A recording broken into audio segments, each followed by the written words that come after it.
Olá, meus irmãos, tudo bem? Queria convidar você a separar um tempinho hoje no seu dia para meditar na palavra do Senhor. Temos uma oportunidade, que é podermos nos assentar à mesa com o rei, entrar na sua sala, ouvir as suas palavras e aprendermos dele. E como podemos fazer isso? Simplesmente abrindo a Bíblia, lendo as suas palavras em espírito de oração, elevando o nosso espírito ao Senhor. Então, eu queria te convidar a fazer isso na sua casa hoje, ter um momento de comunhão especial com Deus e meditar no texto, que é o texto separado para nós no dia de hoje. Ele está lá em Êxodo, capítulo 34, do versículo 10 até o versículo 17. Então, Êxodo 34, do 10 ao 17. Eu não vou ler o texto aqui, leia aí na sua casa e iremos rapidamente, em poucos minutos, meditar sobre alguns aspectos nesse texto aqui.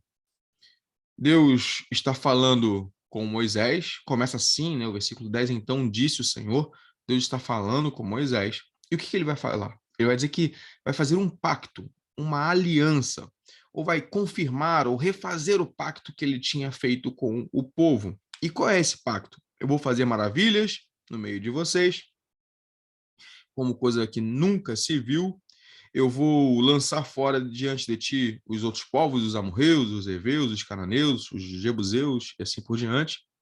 Mas também tem, essas são as bênçãos, né, do pacto, mas tem algumas ordenanças que ele deixa aqui para ele. Guarda o que hoje te ordeno, ou seja, o povo precisa ouvir a voz de Deus através de Moisés e obedecer.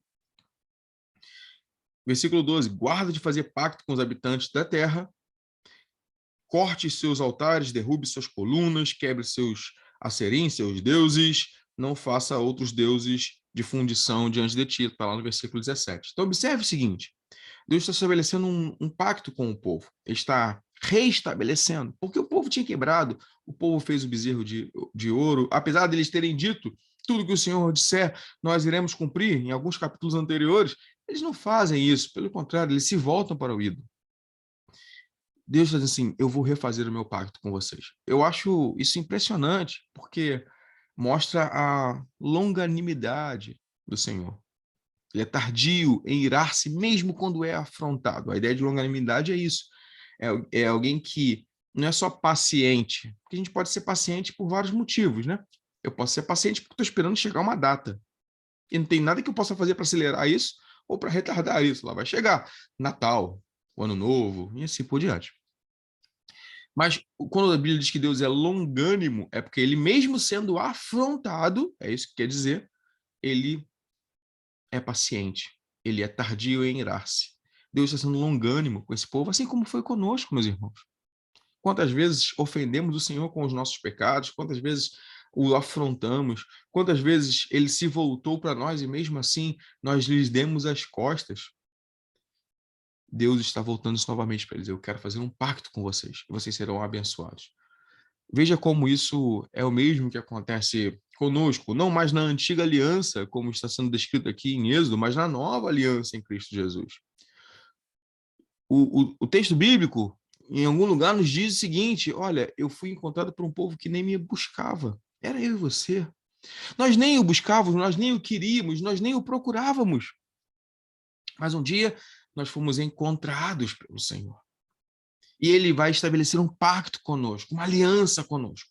Aliança que nós teremos, então, bênção e vitória. Seremos conduzidos à terra prometida e teremos vitória sobre os nossos inimigos. Do que isso trata? Isso fala dos nossos inimigos terrenos, das pessoas que nos afrontam aqui, daquele meu chefe chato ou do meu vizinho que me incomoda? Não. Fala da morte, fala do pecado, fala de Satanás, fala da condenação. Esses nossos inimigos serão derrotados, a morte será derrotada, nós iremos viver eternamente. O pecado será derrotado, não terá mais domínio sobre nós. Satanás será derrotado e o nome de Deus será exaltado sobre todos. É isso que ele está dizendo. Seremos conduzidos à terra prometida e os nossos inimigos derrotados. Mas também tem uma parte que temos que fazer, não como condição para que isso aconteça, porque o Senhor ele é gracioso, mas como uma resposta amorosa a essa bênção, uma resposta amorosa a isso. Você percebe que no versículo 10, Deus diz que eu vou fazer um pacto com vocês, eu vou fazer coisas maravilhosas no meio de vocês. E só depois ele diz, guarda o que eu te ordeno.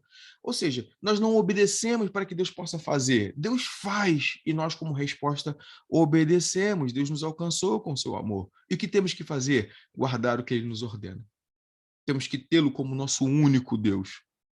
Então, obedeça à voz do Senhor através do que ele nos ensina na sua palavra. E tenha-o como seu único Deus.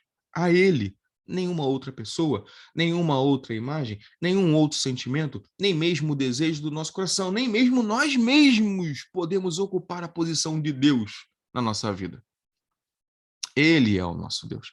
Se nós o tivermos como o Senhor e o amarmos acima de todas as coisas, naturalmente iremos obedecer a sua voz e seguir nesse caminho que ele mesmo nos colocou e nos garante que vai nos conduzir. Estamos a caminho da nossa terra prometida, da Canaã celestial, da glória eterna. Estamos caminhando para lá, caminhando para lá. Que o Senhor nos conduza para a sua glória. Amém.